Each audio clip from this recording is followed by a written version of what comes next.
Hey there. Welcome to the Gyro Step, a Milwaukee Bucks podcast, proudly a part of the Blue Wire Podcast Network and the Gyro Step Podcast Network. I am Ty Windisch, one of your hosts. I'm joined as always by the well-traveled Rohan Katti, both within and outside of MKE. Rohan, how's it going? I'm doing well, Ty. Doing well. We have actual Bucks basketball to talk about. It's a good time to be alive, Ty. It is indeed. For once in the last 3 years, we actually can say that with a straight face. We do have real live Bucks basketball to talk about. Let's get right into it. Tune in to Talk of the Tundra for all your Green Bay Packers coverage. That's still going. Fun stuff coming on Make Time for This, our other podcast found wherever you listen to podcasts. And we will talk some Wisconsin Herd later. But the Milwaukee Bucks are literally perfect, 2-0. Maybe not literally perfect, but we're going to get He's here and he's perfect. He's here and he's perfect.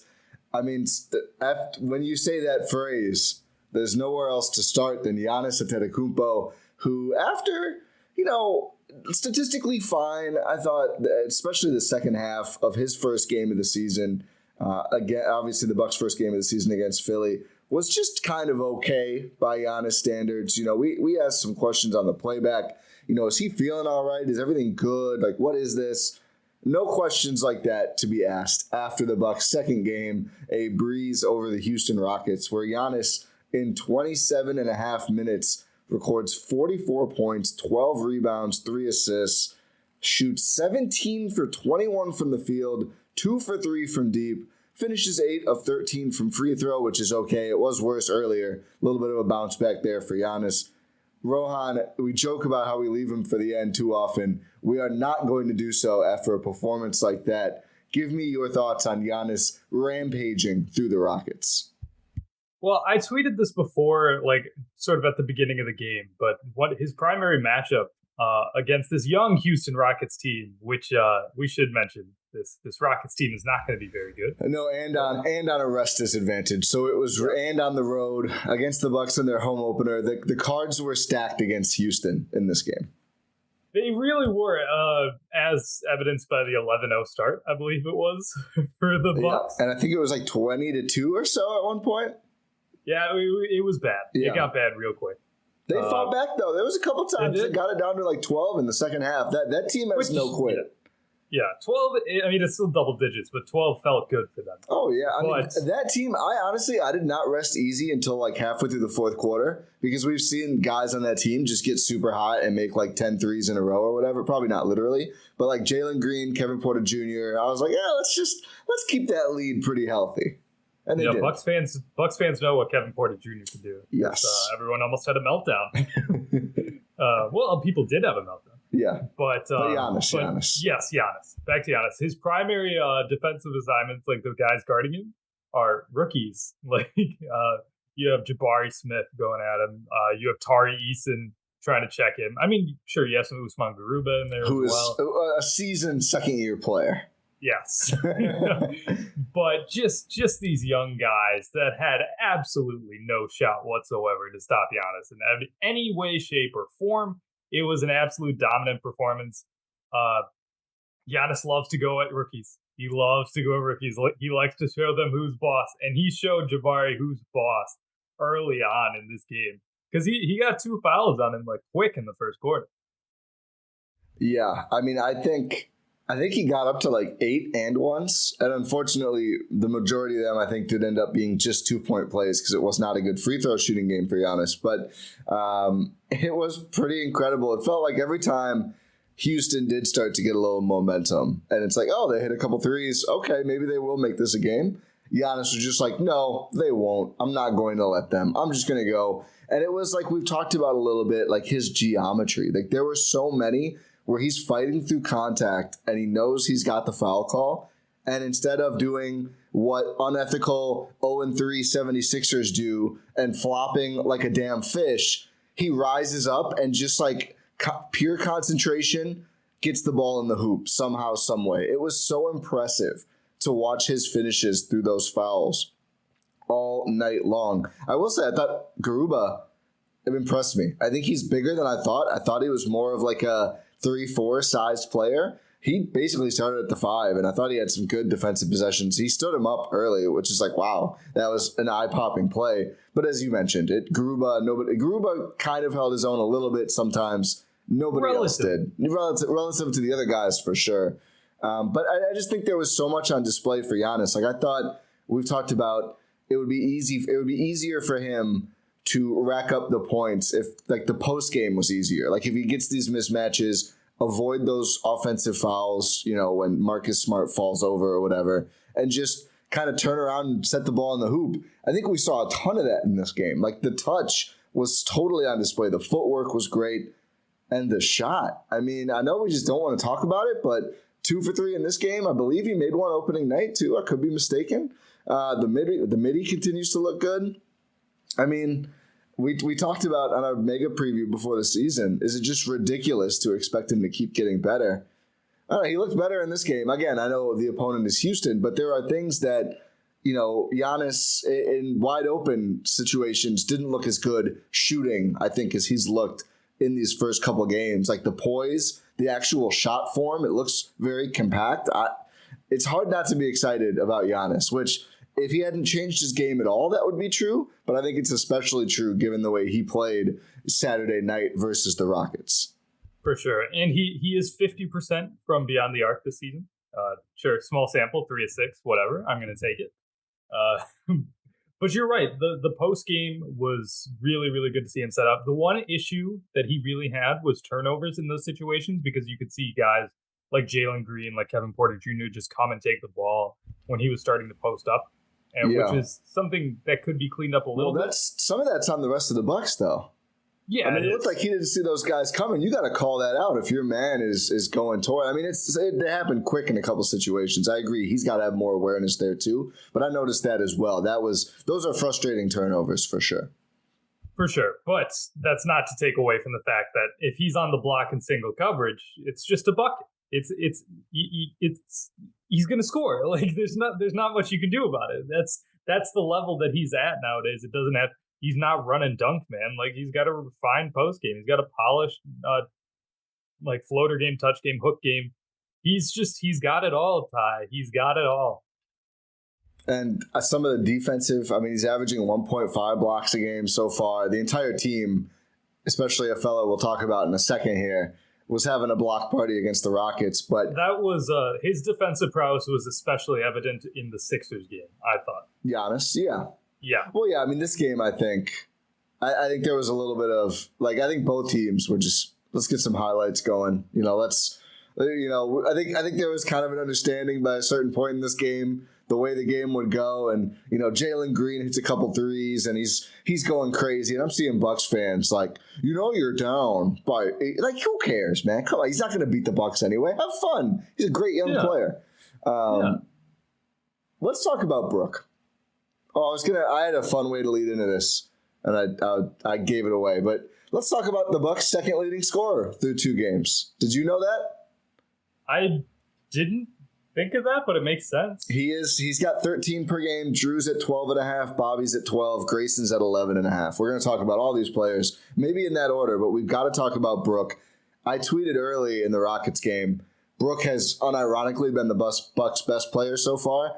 That did not hold through that game, not because of Brook, but just because of, Giannis, kind of on a whole different level. But it's funny because you could look at his stats, right? And, oh, my God, he's shooting 39% from the field. What's wrong? It's because 9 of his 11.5 shots per game have been threes, and he's making nearly 39% of those. The shot looks great, but more importantly, his mobility, his defense, oh, my God. Like, I don't know how. He's averaging 3.5 blocks a game, which is a huge number. He should have had like 8 against Houston. I don't know how. He always seems to end up with less on the stat sheet than it feels like. But he was just annihilating shots at the rim. Like, they kept trying. I think my favorite, I don't remember if it was Jabari Smith Jr. or maybe KPJ, is like trying to fly kind of from the baseline and poster him. And it was KPJ. It was KPJ. Brook just annihilates him out of bounds. And I was like, why would you? It was like late in the second quarter or something. I was like, have you not seen the whole game? What are you thinking? That's got to be a floater, man. In what situation do you think this was going to work? I was watching this game cackling. Absolutely cackling. They just kept trying. I mean, shouts to the Rockets who did not give up. Maybe should have adjusted that game plan a little bit because they were finding nothing. I mean, I got to look how many fouls he picked up. Honestly, not that many in the game, which is a good sign, I think. He had 3. He had 3 fouls, which, given the amount of rim contests he had, is not bad at all. Let's see. One of them, I remember, came after a play where he got the block, got the someone else got the offensive rebound, and then tried to go up. I think it was Jalen. There was one play where it was Brook and Jrue in the paint, and the Rockets got the board like 3 times and still didn't score. Because Jrue working on the ball when it's below the level, and then Brook just annihilating anything that got up to his arms. He ends up with 9 points on 3 for 7 shooting, 3 for 6 from deep, 5 boards, but the rebound stat does not tell the tale with Brook. His boxing out is insane. 2 assists, 2 steals, 1 turnover, 5 blocks. 5! Ooh. That's got to feel good. The Bucks as a team had 10. 3 for Jrue. Somehow none for Giannis in that game. 3 blocks for Jrue. I think a lot came on a couple possessions down low. Although he did have the Rockets were getting hot from 3, and Jrue just flies through the air and smacks a 3-point attempt into the backcourt. Oh, yeah, that was Eric Gordon, wasn't it?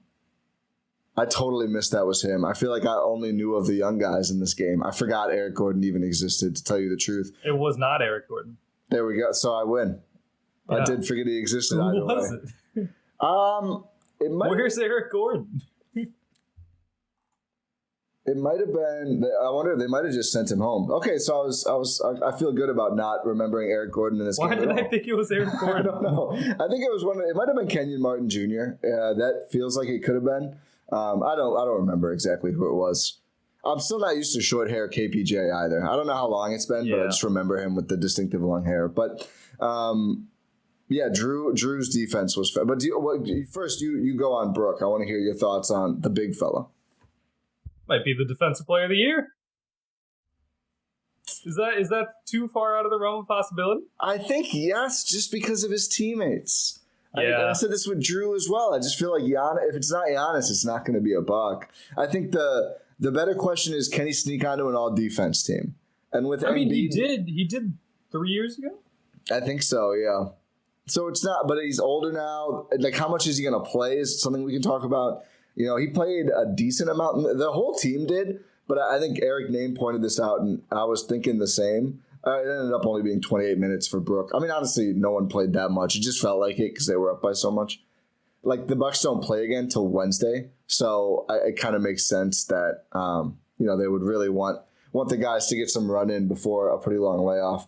The problem is he probably has to be one of the 2 best defensive centers in the league, according to the voters, to get in. And Gobert is always going to be a staple.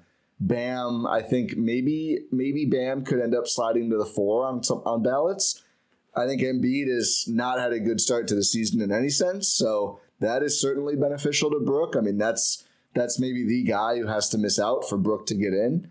But it'll be interesting to see. I think he has a chance. The Bucks right now are second in the NBA in defensive rating. They slid up from last to 12th in offensive rating thanks to the Houston game. So they're certainly on the come up there. But what did you think outside of his DPOY case about the big fella?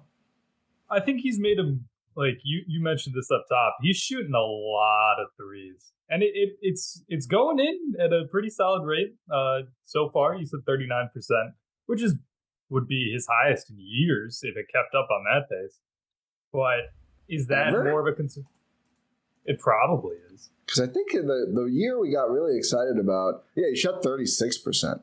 Yeah, that was 18-19, his first Bucks year. He shot 34% 2 years in a row before that. Then he has not reached. He was 35% last year, but nearly 36, obviously on 13 game volume or whatever.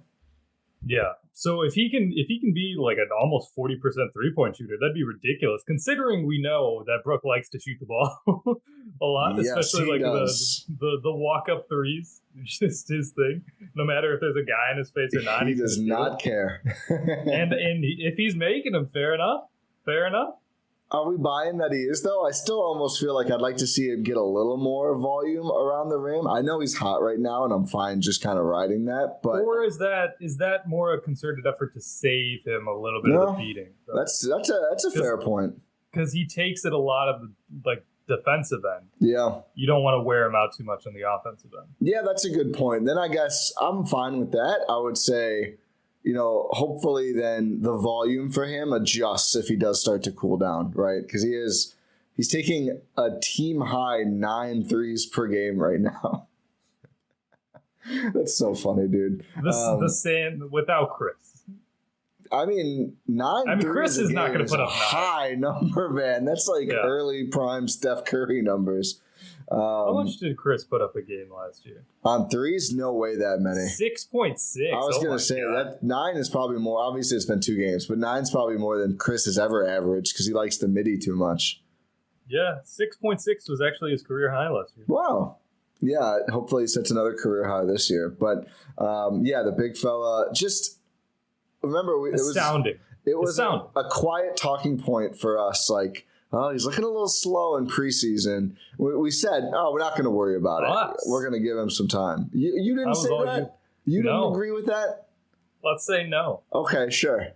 He does not look a little slow right now, to say the least. So that's just very comforting, right? Very nice to see that Brook certainly still has it. For sure. We're not taking the reading materials at all. No, the reading materials are shoved away from our faces. For sure. But yeah, I don't know. Brook's game it's been so fun to watch, especially considering the season he had last year. We're all wondering, oh my God, is he going to play? How's he going to look?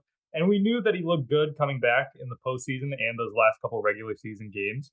If you're watching this on YouTube, watch Ty right now. It's really fun. Having some difficulties here. We're figuring it out. But it's good to see Brook looking like the Brook Lopez we know and love. Like he's talked about how his back surgery was actually probably going to help him. Usually people say that and then it's like, oh, maybe you're old and you had back surgery. Like maybe that's not going to happen. But for Brook, so far, early returns say it's actually true. 100%, which is just terrific. And I think certainly would not be mad if we didn't see him on back-to-backs. Like it would certainly cost the Bucks. And here's the thing we can talk about. Yeah. Serge sucks. Yeah. He's not, I will say, his shot looks okay. Sucks why he's here. Sucks was harsh to say. He does not suck. 67% from 3, Rohan. Yes, he does not 2 for 3. He's not very good. It's been disappointing. His hands don't work. No. Outside of shooting threes. Your hands don't work like Oh, nice. Good pull. Thank you. So my new rule, Dua, is he should not ever be passed the ball within the arc. Just don't do it. Like Javon and Grayson keep doing it, and every time it's like ball hits Serge's hand, ball hits ground, ball hopefully is back to Serge's hands, and he's putting up some awful hook shot. The one upside is he's pretty good at getting his own offensive rebounds. It's still no guarantee he's going to make the next shot, though, which it's just a problem. I think beyond the arc, his shot looks good. He's hitting them early. Like, that's fine. He's got to be like a very limited minutes guy. Certainly should not start if Brook is out. I just think they need to go back to the Bobby Giannis 4-5 combo in some limited run. But what I was going to say is, honestly, the way Brook looks, I mean, we don't know behind the scenes and off days. Maybe he doesn't need to take any games off entirely outside of like some rare instances. Maybe it's just like lesser minutes on those games, right? And he plays, he's averaging 30 minutes a game, so clearly they're not that worried about him early. But maybe he's playing 24 on both sides of a back-to-back, and then we have like 12 minutes of Serge a game or something, right? Like, it's all situational.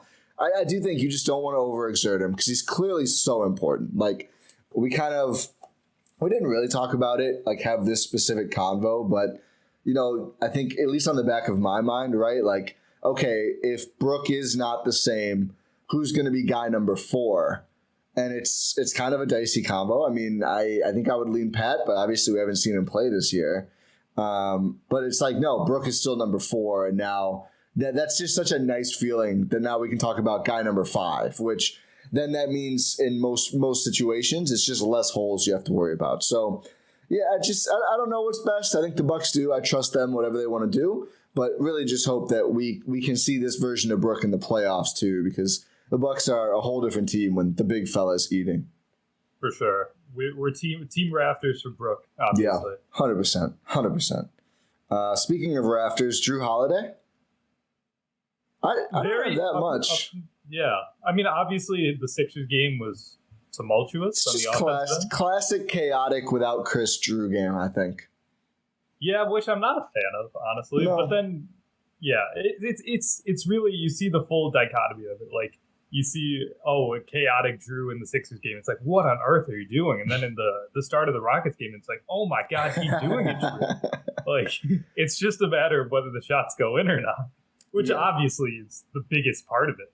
But it's like a similar shot selection that he had against the Sixers that he had against the Rockets. It's just that he was who's a Mark Jones who loves to say he's hotter than fish grease. Yeah, hotter than fish grease. Yeah, against the Rockets, but against the Sixers, he felt like he was in the frozen tundra. Yeah, the fish grease was ice cold against the Sixers. I just think this is why he's scoring wise the third guy, and there's just more inconsistency. And even I don't even know how Chris dependent it is. I just feel like I guess the Chris is just like insurance and keeping Jrue's shots a little lower total. But I mean we've seen Jrue with the Bucks fully healthy have some games where he's just like they just inexplicably don't go in. And I really I've thought about it. I've watched the tape. I don't see a clear reason. It just feels like some days he's on, some days he's off, and he's on more often. But the days he's off, he is just off. I will say averaging 9 assists per game, both games. Like if you watch him with the ball, the possessions where he's not shooting, feels like every playmaker. Every possession he is setting up, especially the role players. I think he's done a great job getting them good passes this season. Obviously, you can throw to Giannis at any point. It might be an assist, but I think Jrue is getting through the first level of defense, creating great shots. On the defensive end, he's been outstanding. He is making his first team all defense case, just blowing up multiple possessions per game, which is, again, we talked about when the Bucks first got Jrue. I guess we first got the privilege of watching him every night. The difference between that 6:30 a.m. pod we did for Bogdan and Jrue. Different time, but like it's the difference between Bledsoe, who is a great positional defender, and Jrue, who is a defensive playmaker, and that has been totally on display this season. Like he is blowing stuff up left and right. Awesome. The first play of the game, Ty. Play of the game on defense for the Bucks against the Rockets. He just like steals a handoff between Garuba and Jalen Green. He knew the play. He was there and he was gone. It was awesome. Yeah, I pulled a couple of clips from the Sixers game and did a little analysis on Twitter and like included some Jrue passing and defensive highlights. So it's been full on Jrue Holiday. Like even though we've talked like the shooting, it's there, it's not there, whatever. His playmaking is going to be there. His defense is going to be there. Yeah. So I think that's just the Jrue Holiday story, and yeah, I mean it is what it is. I think I love Jrue, and I trust him in the biggest moments. How can you not love Jrue? You know, there's people see that first game stat line and go, "Oh, brother," and I get that's it. Fair. It was painful. It was tough to watch, but that's Jrue. I just feel like you know how they say. And obviously, you know, Jrue is not cold cocking anyone, but, you know, like we just have to let Draymond be Draymond because that's how we get the best and worst. You just have to take both. That's where I'm at with Jrue. It's just like, yeah, okay, I get it. I know it's going to be bad sometimes. I'll live with it. The highs are championships, so that works for me. Yeah. And the lows are 7-game series. Yeah. So it's not always wins. That Boston series had some tough Jrue moments as well. Looks like there's an angel about to fly into my screen. We're just gonna roll with this. There's nothing. We're having a lot of tech issues. We're fine. Real quick, I want to talk about Bobby. His stats look amazing. He's got 55-40 shooting splits, 12 points, 9 rebounds. He hasn't impressed me that much, though. No, I haven't felt there's been a massive impact. It's like it's very here and there, which I guess is okay. I mean, if he's going to be overall very helpful, very strong shooting numbers, and the offensive rebounds are big. He had 2 per game, leading the Bucks so far. 9 boards per game, is second on the team. I just think he's been fine. I'd like to see more, but it's only been 2 games. I'm not sounding an alarm yet. For sure, no. There's no need to sound an alarm yet. Like it's fine. He's coming in. He's making a solid offensive impact. I think maybe we're not seeing much of an impact because that's almost what we expect from Bobby at this point. Like, that's just who he is. That's his role on this team. And it's, especially when you have guys like Brook Lopez stepping up, like Bobby Portis, like his offensive, output isn't as needed. Like, it's obviously needed and it's important. But what I'm saying is, like, it's not like, oh my God, they need Bobby Portis to put up 15 a game. Otherwise this team is like in shambles. Like, it's not that situation anymore. Do you get what I'm trying to say? I do. I don't know. I do feel like I think they need a little bit more. And I know they're 2-0, but without Chris, I do think he's one of the guys. And I love Brook. I just don't think he's going to continue to shoot 39% from 3. Would love if he did. But I do think they could use a little more from Bobby and Grayson Allen, who we'll talk about here as well. But, like, the thing is, like, I haven't seen anything from Bobby that makes me disappointed or anything negative about his performance either. I thought in the first game he was kind of just okay. I didn't like some of the shots he was taking. I don't know. But that's what he does, though. I know. That's his role on the team. Yeah, true. So I can't really be upset with what he's doing out there. No, I guess, yeah. I'm not upset either. I just think it's been fine. I think we'll see better. I'm not upset. I'm disappointed. A little. Just slightly. We're so used to the, Bobby, huge moments where he comes through like a couple possessions in a row. Feels like it's been one at a time. Like, he'll get an offensive rebound and a putback. And, Fiserv was going crazy when he did that on Saturday. And then I just felt like we didn't hear from him the rest of that stint. I don't know. That's fair. But it's also probably more dynamism in the offense in general. Yeah. Could be. It's still early. It'll be a trend we monitor. How about that? Yeah. That's fair. I just think, given what he can do on offense and the guys who are out, I'd like to see him a little more involved. Fair. Very fair. Grayson Allen, who has taken half a shot more than Bobby Portis and 8 more minutes per game, which checks out for their relative proclivity for shooting or not shooting. Grayson's interesting. I thought about giving him an upstock for the Saturday game, and then I looked at the stats. I was like, Jesus Christ, he's 3 for 11 again. Shooting 28% from the field, 30.8% from 3, 25% from 2. He's got 3 assists to 1.5 turnovers. So I did say I wanted 2+ assists from Grayson per game. We are getting that.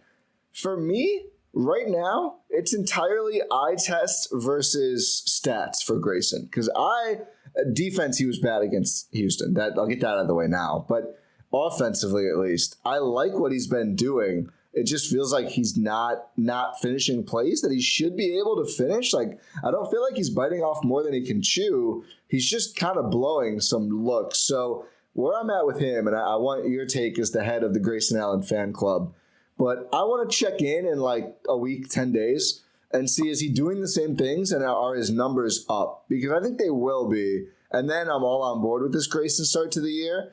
But obviously at some point he does need to start converting these looks, especially when he gets okay looks in the paint and he's just not been hitting them.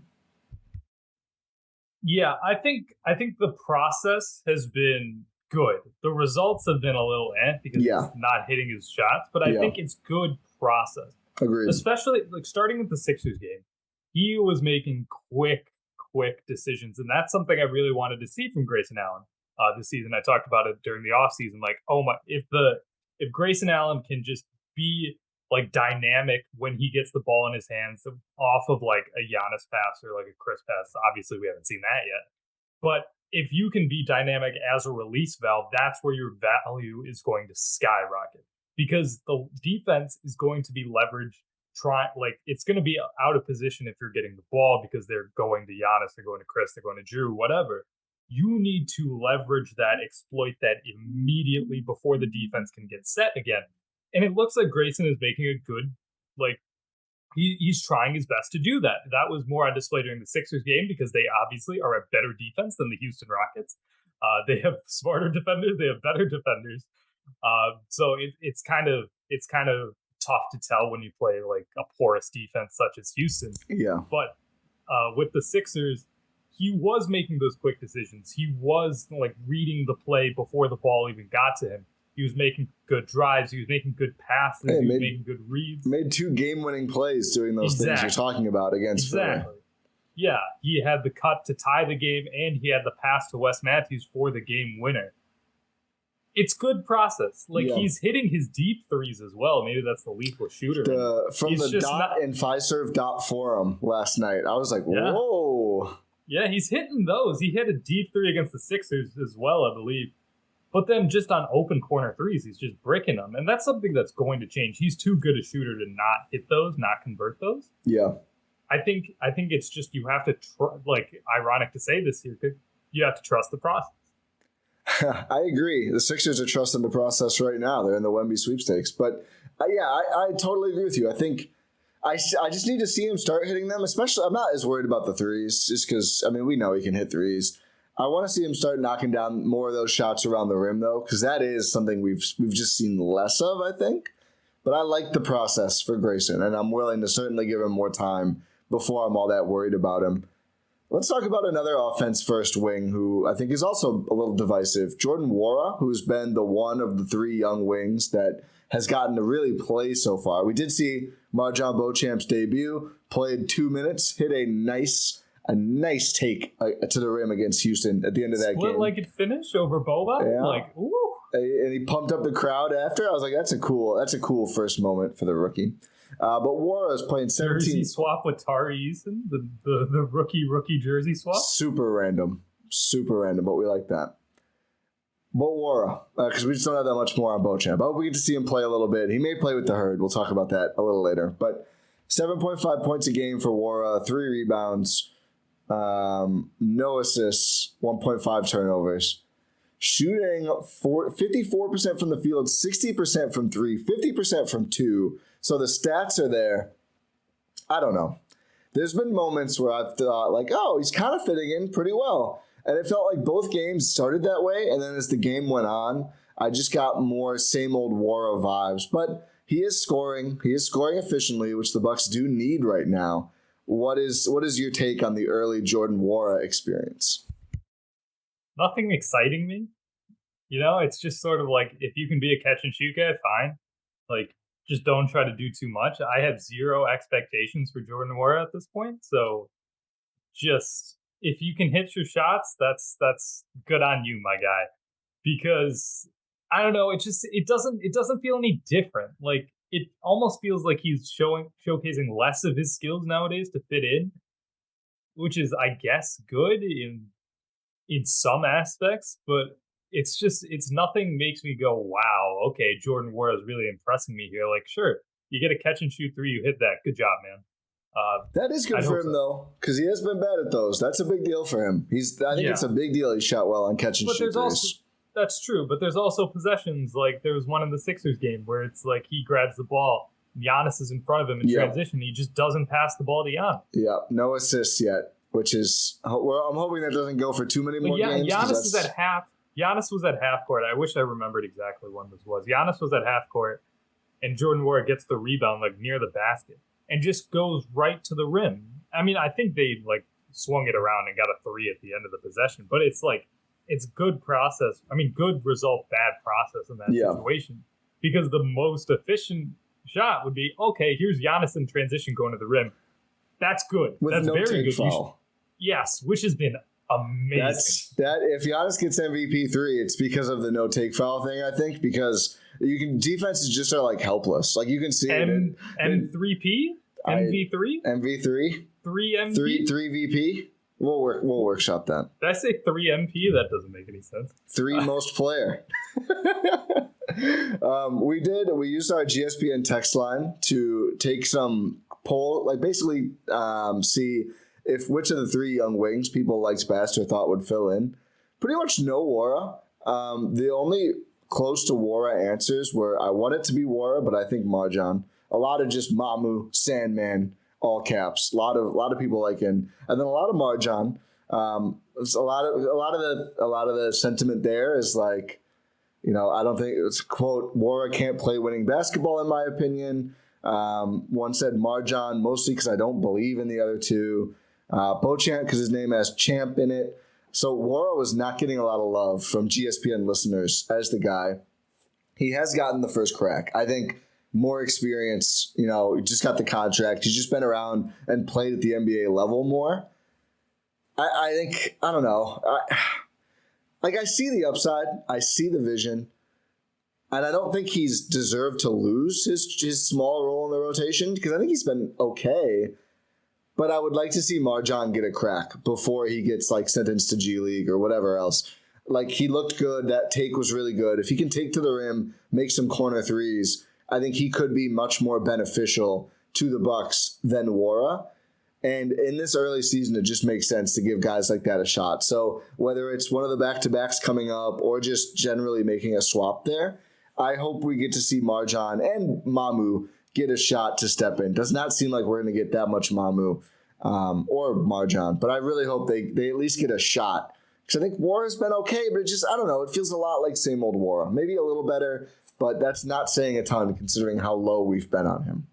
Yeah, it's just that's what I keep coming back to as well. Same old for Jordan Wara. I'm just not seeing anything that makes me think he's going to be a long-term piece. I don't know. I might be just too far out. If he keeps this efficiency up, I think you kind of just roll with him all year in this limited role and then probably don't play him much in the playoffs. Because, as much as we're shaking our heads at it, if he's going to shoot 50, we're not going to be 60, but if he's 50-40-ish for his field goal to three-point splits or 50-40 or whatever, there's just value there. He can score without needing much setup. It's not nothing, but I think I at least hope that maybe he could step forward and firmly put himself in the rotation. I have not felt like that so far. He's played at a replaceable level. Yeah, I think above in scoring and below in everything else. For sure. And that balances out to, replacement level. We'll see. We'll monitor it. Especially in this rotation where there are guys we'd like to see, hey, maybe they can replace him. Yeah. Yeah, it's so limited, not just the 2 minutes, but preseason and stuff. I would like to see a little more MarJon. But I also think maybe he is just a year away. This is going to be divisive. George Hill has played better than Jevon Carter so far this season. I saw Eugene, our tremendous Gyro Step assistant producer, Eugene Hosutoglu, tweeted this. I quote tweeted, said, agreed. I don't think Carter's been bad, and we'll get to a starter convo. I don't think he should start. I don't think that's his role. I think he's just kind of been okay. Defense has been okay. The shooting looks terrible now because he was bad against Houston. He was 1 for 2 from deep against the Sixers, so it's literally one bad game. I saw some, Carter's shooting dried up. No, he's had a bad game. He's not going to hit 58% of his threes or whatever every single game. But I don't know. The turnovers for me have been pretty rough. He's got a 2.5 to 3 assist to turnover per game right now, which is obviously not good. I just think looks more comfortable in that second unit versus starting games. I was open to the idea, but it has not done it for me. It's been, I think his role is primarily as a I'd love to see him with the ball in his hands more as a backup point guard. I don't think him as a starter has been terrible. I'm not upset about it, really. Him and Jrue are just a defensive backcourt monster. Yeah. Look at what they did at points against James Harden and Tyrese Maxey in the game against the Sixers. That's a game where you're like, oh shoot, we need this here. That two-headed monster. And then when you go into the Houston game, you also have dynamic guards on the floor. You have KPJ, you have Jalen Green. You'd like to have that two-headed monster out there again.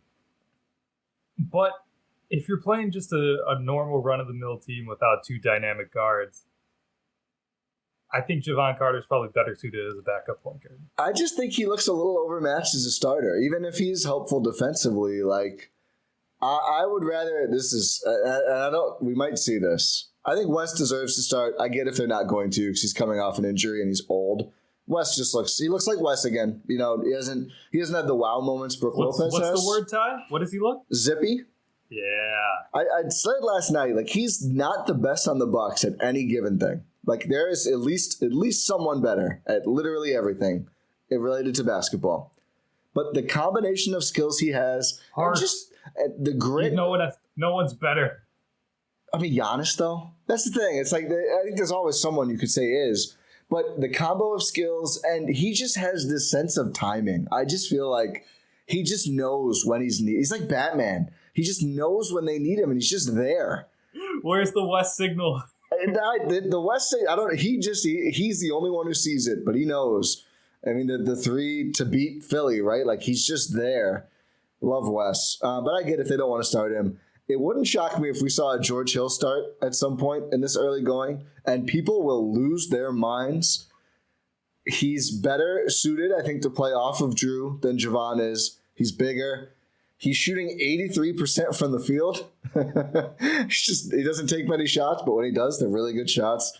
6.5 points, 3 assists, one turnover per game. He's just been really good. He's been very, very solid. The George Hill we expect. I think John in the GSPN Discord said, IMO hot take, but when his spinal fluid is in place, he's a better player. It has looked like that, and really been impressed with what George Hill is. He yet to miss a 2 this season. Only he and Beauchamp, who has taken exactly 1, can say that. I mean, yeah, George Hill's been good. He's been solid. He's been better off ball. He's been a good wing. He's not really a guard for this team anymore. He's been a good wing. And I think that transition, that's something we've talked about in the offseason. It's something that actually has materialized, and I think it's working really well for all parties involved. He's like a wing that does a little, like, every now and again, they get him moving with the ball in his hands. It's like a Chris. Very good balance. Yeah. Like a very scaled down version. 3-4 years ago, Chris. Even but then half 5 of that. years ago. But then half of that. Yeah, a poor man's 5 years ago, Chris. It almost reminds me of like earlier Wes Matthews a little, when they would use him. They'd use him on ball for some stuff, but not very much. Post up.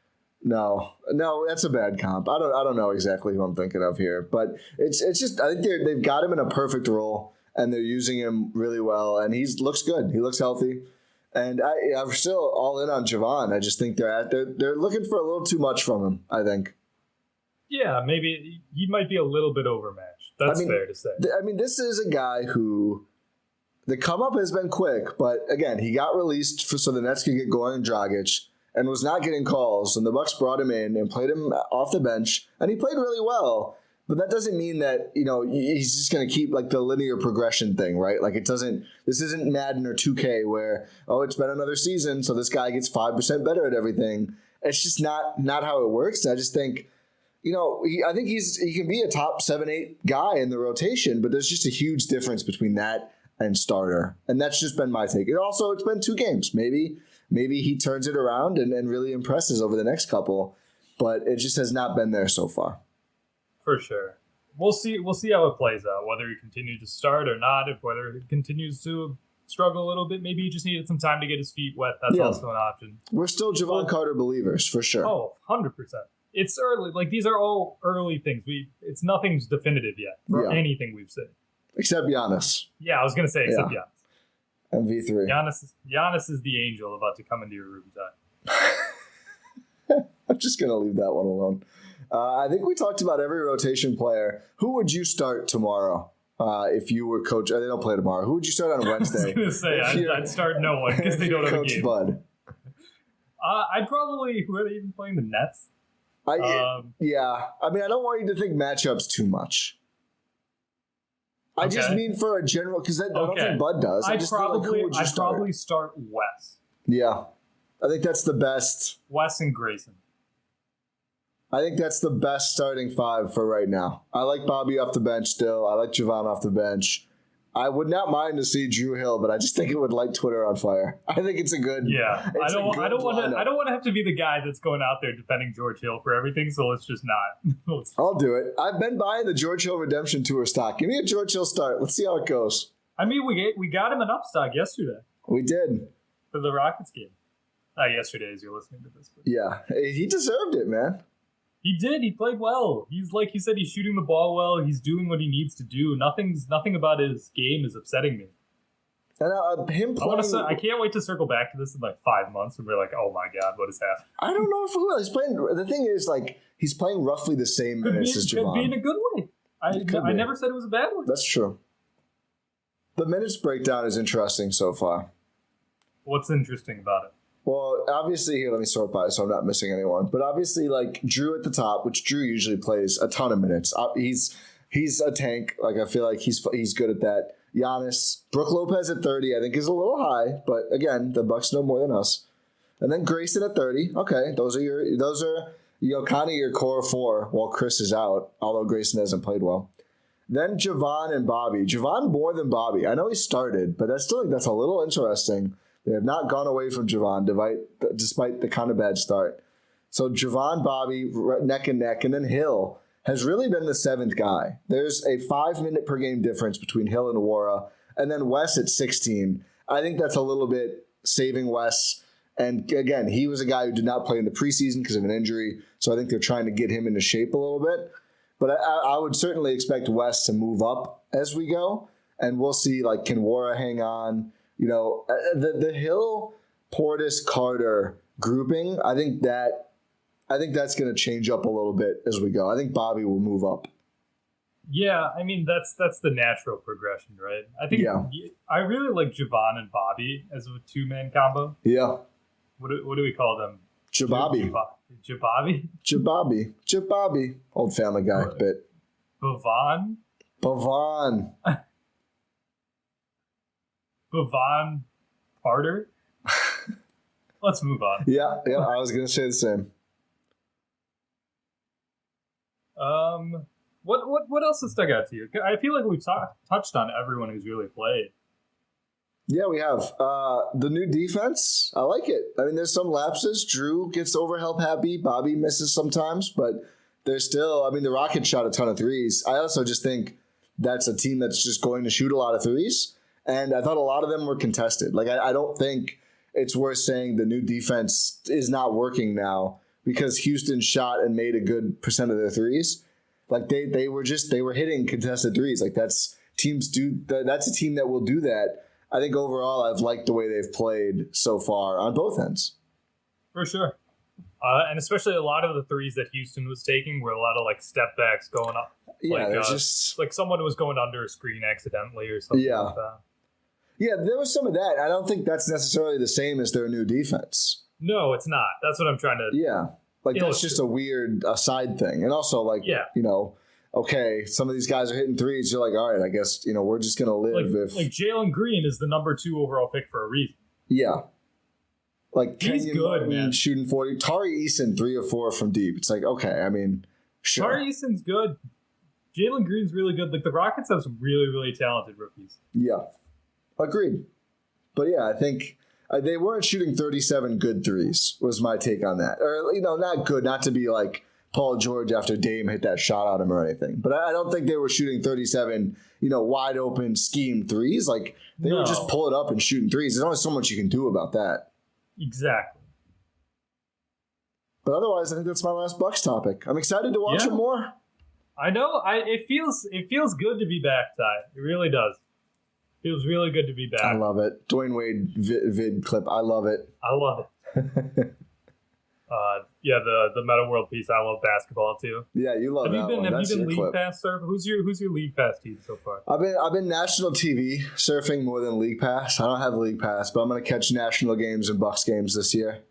I did enjoy. It's fun watching the Lakers because you get to see the teams beating up on them so much. Otherwise, the Sixers, I guess, to that same extent. That's fair. They lost to the Spurs, man. That's just so at home. At home. Oh my God. Devin Vassell, he's that guy. Sure. I really want to watch more Pelicans though, because the Pelicans seem like I think there's teams in the West are just like legit worried about them now. It's not like, oh, they're gonna make the playoffs top 6. It's like, oh, they might beat us in the playoffs. They're a finals contender. Yeah, like a conference finals at least. I think finals contender. No one in the West has looked amazing outside of them. I mean, if you're a conference finals contender, you're a finals contender. Exactly. So They're really good. The Magic have been surprisingly fun. Yeah, all the bad teams. Bulls playing real minutes. All the bad teams seem to be having a little moment. The Pacers, my Pistons. Jordan's Pacers, Benedict Mathurin has been balling. Him and Tyrese look like a backcourt of the future. Yeah, Ben Matt looks like an MVP candidate. Whew. Yeah, I love the NBA. I love basketball. Man. Yeah. You know what's good basketball as well? Wisconsin Herd. Yes, sir. Let's do it. So we attended the draft party, 2022 G League draft party, and got to speak to Herd head coach Chaisson Allen afterward about the roster ahead of camp. If you didn't know, Herd season starts a little later. Their first game is not until November 4th in Oshkosh. So they still have camp and getting the roster together for the season. But we both reported from the draft party. They took Joe Wieskamp with the second pick, who is, that name may sound familiar. Iowa standout, drafted top 41. Top 41 sounds hilarious, but 41st overall by the Spurs last year, I think was pretty close to making their roster before he got cut. I had him as the top player in the G League draft. Sam Merrill ends up going first to the Cleveland Charge, who also took Rashad Vaughn. They are just obsessed with former Bucks. But Diakite on a two-way deal as well. Yeah, if he scores 20 in a game, I win the bet. NBA game. I said NBA. You just said game, and I want to make it clear. I meant to say I mean NBA. I was going to say, I just want to make it clear, if we're watching them in Oshkosh and Diakite scores 20, you're not winning that. But I think Wieskamp, Alex Antetokounmpo confirmed on the roster, Lindell Wigginton, who is going to be exciting to watch this year. I think there's a couple guys on that roster who can push AJ Green for the two-way contract over the course of the season. But what are your thoughts on the Herd draft party and the Herd roster going into the year? I mean, it was a good time. The draft party was a good time for sure. But like the moves they made, they were good. They got Wieskamp. Like, you have a guy who has NBA experience, who's been with a good organization like the Spurs, and still has a ton of potential. You gotta take advantage of that, especially if you have like the second overall pick. Like, he was number one on your big board that you did. It's just, it was a good pick. You get Ty Flowers also in the first round, like a solid guy, can be a good shooter. I know we'll talk, you'll hear the conversation with Chaisson Allen, but they believe that this guy can be a good shooter, multi-positional defender. And just this roster in general, like, they have a lot of switchable guys. They have some actual size. They have shooters. They have playmakers. They have everything. Jonte Porter. Michael Porter Jr.'s brother, 6'11", center forward, who also can fill it up a little bit.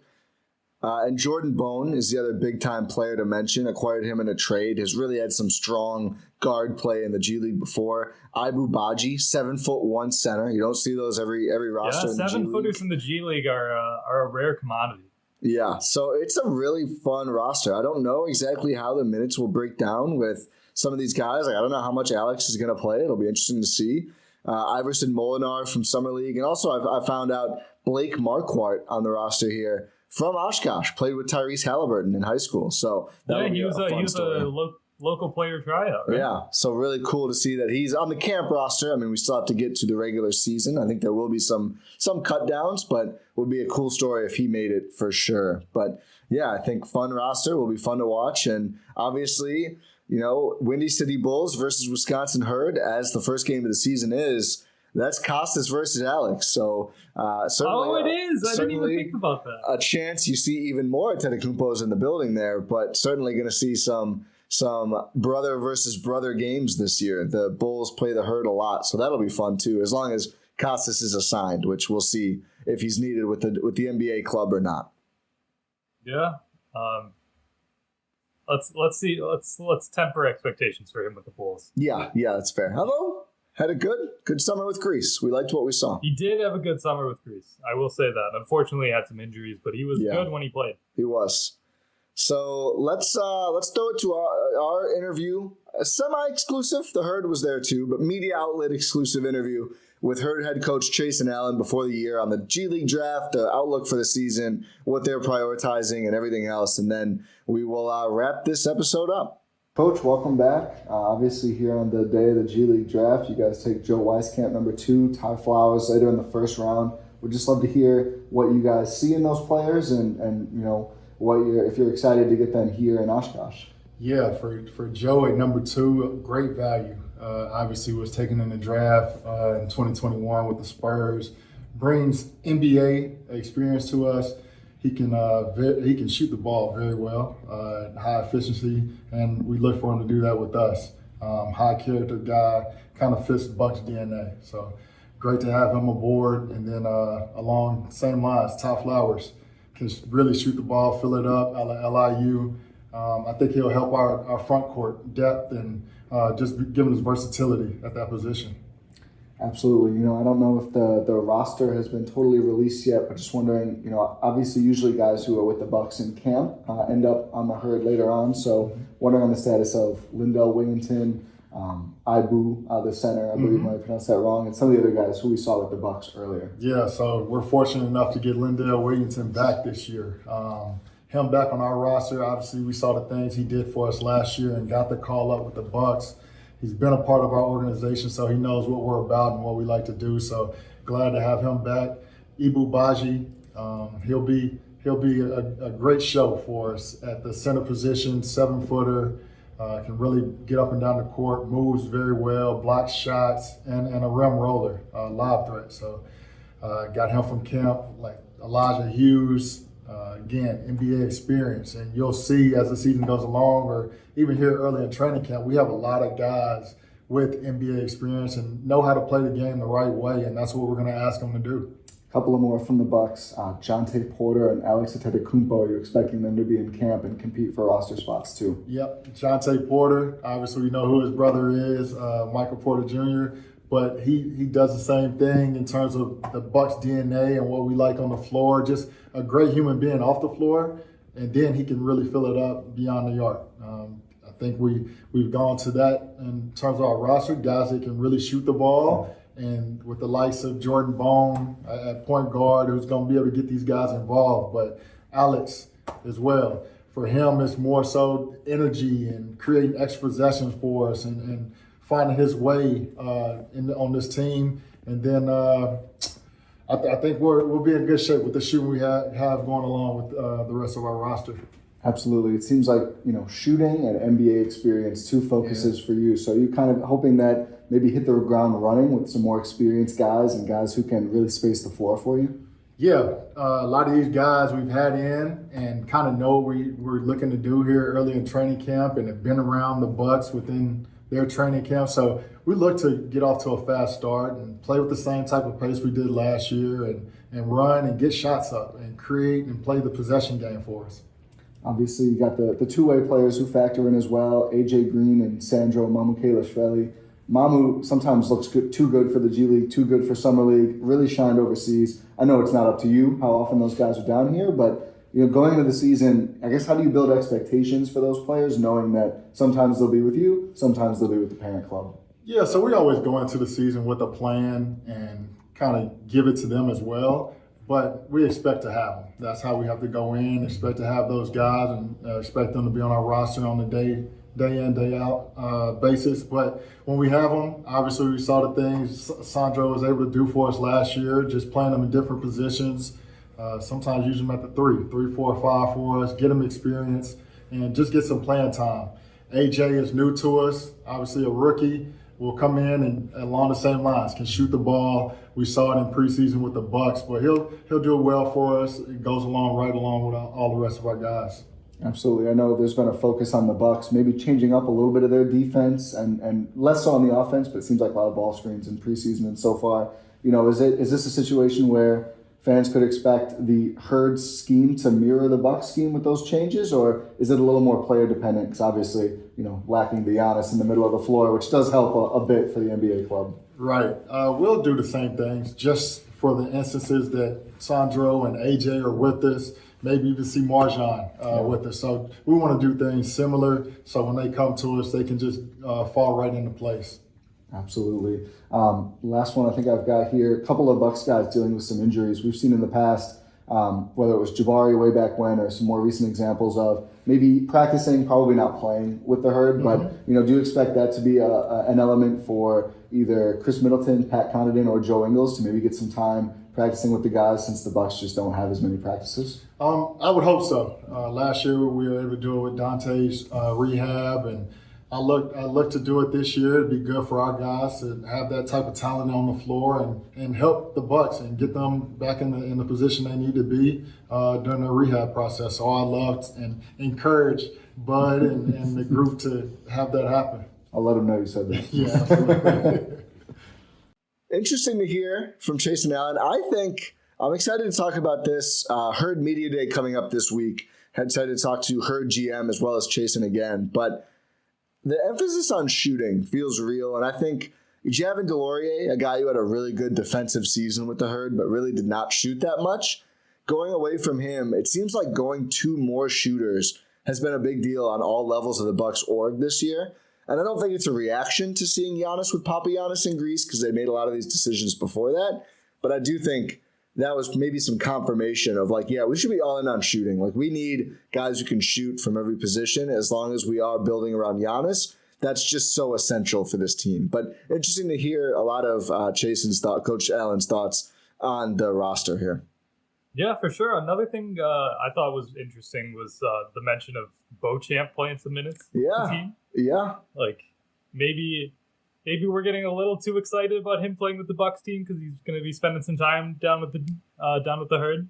Maybe up with the Herd. Oshkosh is north of Milwaukee. It is. I think certainly later in the season when guys are healthier, I do think I'm still hopeful we'll get some run in the next couple of weeks here. Because this is the time. This is the time to do it, especially with Pat out, Chris out, Joe Ingles out. This is the time. I was going to put together a tweet about like, I'm so excited about the Bucks when they're going to have this rotation and like the healthy version. And I realized like I cannot get it down to 10 guys at all. It's really difficult. Like, let's just say ease of argument, Jrue, Wes, Chris, Giannis, Brook, the 5 that they use in the playoffs. And then your top reserves there then would obviously be Grayson, Bobby, Pat. And then I was like, who do I include out of Javon Carter, George Hill? What does Joe Ingles look like? You know, can any of the young guys get themselves? That's 11 right there. Yeah, that's a lot of players. That's too many for a real rotation. It's good, but it's hard. It's going to be tough. So I think this season is really is TA going to step up? Is he going to make his way in? The early indication is no, but you can never rule out Antetokounmpo. Imagine if like next month TA is just like a 20-10 guy. He just develops. I would ascend to a different plane of existence. Like I would be unable to do the podcast because I'm living in a new dimension. Does TA start if they match up with Denver in the finals? Oh my God, I would. I don't even want to think about what I would do. TA, let's not say start, but like TA making a difference in the NBA Finals would be the ultimate timeline. Oh my God, Finals MVP Thanasis. All right, let's slow it. Okay, let's do the outro. Do the outro. No, you're out of control. No, we're giving Finals MVP Thanasis one more minute. Can you imagine? I'm literally counting the seconds until I don't have a reply. I'm gonna filibuster through this minute. It would get the response from everyone would just be like, oh my goodness, what just happened? Like myself included. He would have as many Finals MVPs as Steph Curry. Yeah. As many as Giannis too, which is the unfortunate thing. Okay. I just had to get that out there. Right. Thank you for listening to this episode of the Gyro Step here on the Gyro Step Podcast Network. If you did enjoy, make sure you leave a rating on your podcast platform of choice and subscribe wherever you're listening to this or watching this YouTube pod platform of choice. Both. Cook the books. Do that. But yeah, make sure you check out all of the podcasts here on GSPN. Check out gspn.info to get all of your Gyro Step Podcast Network Bucks feed. You get Cruising for a Bruising, Talk of the Tundra. Make time for this. Make sure you check out all of that good stuff and gspnstore.com. But yeah, pod random, and we will talk to you next time.